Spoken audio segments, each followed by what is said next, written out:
ನಮ್ಮ ಬಡಾವಣೆಗೆ ಆಗಿರ್ತಕ್ಕಂಥ ಅತ್ಯುತ್ತಮ ಕಾರ್ಯಗಳನ್ನು ಸಲ್ಲಿಸಿದಂಥ ನಾಣಗಳು ಇನ್ನು ಮುಂದೆ ಸಹ ನಮ್ಮ ಬಡಾವಣೆಯ ಶ್ರೇಯೋಭಿವೃದ್ಧಿಗೆ ಅವರು ಸಹಕರಿಸ್ತಾರೆ. ಅವರು ಎಲ್ಲ ಕಾರ್ಯಕ್ರಮಗಳು ಇದರಲ್ಲಿ ಯಾವುದೇ ಹಂತದಲ್ಲೂ ಸಹ ನಮ್ಮ ಬಡಾವಣೆಯ ಶ್ರೇಯೋಭಿವೃದ್ಧಿ ಅಭಿವೃದ್ಧಿಗೋಸ್ಕರ ಶ್ರಮಿಸ್ತಾ ಇದ್ದಾರೆ.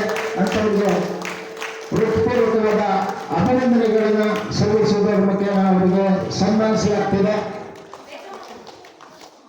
ಏಕೆಂದರೆ ಇಂಥ ಸದಾವಕಾಶ ನಮಗೆ ಸಿಕ್ಕಿದ್ದು ನಮ್ಮ ಪುಣ್ಯ. ಏಕೆಂತಂದರೆ ಇಂಥ ಹಿರಿಯರ ಮಾರ್ಗದರ್ಶನದಲ್ಲಿ ಉತ್ತಮ ಒಂದು ಕಾರ್ಯಕ್ರಮಗಳು ಇಡೀ ಬಡಾವಣೆಯಲ್ಲಿ ನಡೆದಿದೆ. ಯಶಸ್ವಿಯಾಗಿ ಈ ಕಾರ್ಯಕ್ರಮಗಳು ಸಾಗಲಿಕ್ಕೆ ಮೂಲ ಕಾರಣಕರ್ತರು ಶ್ರೀಯುತ ನಾಣಯ್ಯನವರು. ಅವರಿಗೆ ಅಭಿನಂದನೆಗಳನ್ನು ಮತ್ತೊಮ್ಮೆ ಸಲ್ಲಿಸ್ತೇನೆ. Thank you sir. ಈಗ ದಯಮಾಡಿ